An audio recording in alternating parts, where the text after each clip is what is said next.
Sveiki, mano mėlyjeji. Šiandien aš norėčiau pakalbėti apie meilę sau. Tai, kaip aš jaučiuosi ir kad aš ją jaučiu naudingą ir kad dar nebūtų abejotinai naudinga. Tai priklauso pirmiausia nuo to, kokį gyvenimo kelią mes pasirenkam. Jeigu mes savo gyvenime stengiamės visą laiką kažkam įtikti, aiškintis, teisintis ar ieškoti kaltųjų, tai šitokios meilės, šitoks gyvenimas yra vergiškas. Tai yra aukos ir tironų kelias.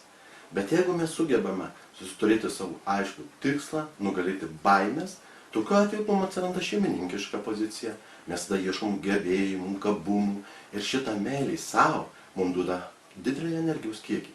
Tai kai šitą ugnelį, kuri čia šviečia, jinai ir šviečia, ir šildo. Parašykite žemiau, kaip jums sekasi, koks jūsų gyvenimo kelias yra. Ir aš būsiu labai dėkingas, jeigu jūs palaikinsit.